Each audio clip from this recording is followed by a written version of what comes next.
Hi there. My name is John Stevens. I'm pastor of Zion Lutheran Church in Oregon City, Oregon, and we are part of the ELCA. And welcome to Dollar Store Children's Sermons, where we take a look at the lectionary text.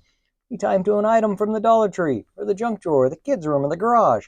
You know how we've been doing it. Thank you so much for spending a little bit of your week with me in this way. And thank you for the love that you're sharing with your kids and your congregation and your families. You are rocking it. Thank you for being who you are.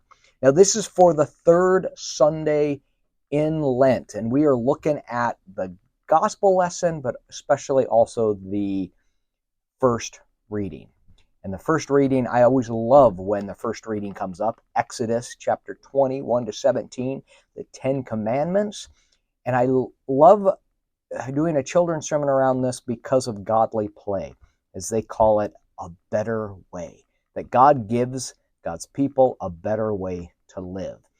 And so the springboard I'm looking at is having someone give you a better way to do something. That can be, let's say you have a box, and it can be a light box, but you're going to pretend that it's heavy. And you go to lift it with your back, and you have someone from the congregation show you, oh, wait, hold on. Let me show you a better way to do that so you don't hurt yourself. Let me show you a better way that you can work together. Or maybe they show you a better way, or a second better way is to actually have someone to help, and then that you both lift this box and you go to move the box, and it is a better way to get things done. And the 10 Commandments tell us a better way to live. The first three commandments are are about our relationship with God, and then the relationship with community. And it's just it's a wonderful way of looking at something for so long that we have heard, burr, burr, burr, burr, burr, burr, burr.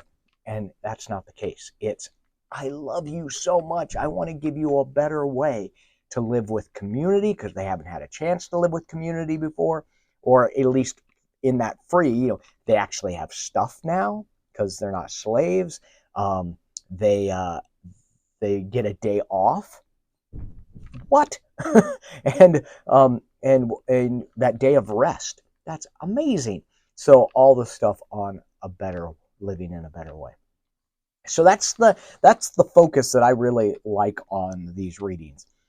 On the gospel reading, you might want to explore what are ways that we handle anger. What are the ways when we get angry? What are the ways that we can handle this? And I think it's important that we see that Jesus comes in and he sees something that upsets him greatly, and he gets angry. And if the Son of God can get angry, we do get angry. And so the question is, how do we handle getting angry? Do we have a stress ball that we squeeze so we can do that? Maybe a tennis ball where you're squeezing it like this. Maybe you have tissue. You have tissue where you can blow your nose or wipe the tears, because when I get angry, sometimes I cry because it's an emotion out of being hurt. There's so many levels in this, but sometimes I do think, and whether it's in the first sermon, the children's sermon, or it's in a class that you're exploring this, a way of talking about, here is Jesus overturning the tables. Here is Jesus driving the cattle out of the temple. How do we, when we get angry, when we see something that causes us, we talk about injustice, talk about when our brothers and sisters in Christ are oppressed, talk about when we see someone who is, when we see the poor, the imprisoned, the widow, when we see the orphan, when we see those in our society that would dub lesser than. I say that in quotes because they're not lesser than, but society and those in power can see them that way. So there's a lot to unpack in that, in the gospel. And so you could talk about how do we express our anger? When we're angry, what do we do? And how do we lovingly express that for everyone involved? And by lovingly, I don't mean do we roll over and we just let someone do something. That's not lovingly, especially for the people that are being pressed and pushed down. So lots of different conversations. So in the commandments, we are given a better way to live with God and with one another. So, all right, thank you so much for being here. Thank you for your partnership in this ministry. Thank you for the love, again, that you're sharing with your kids and your congregations and your families.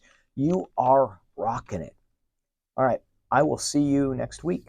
Peace.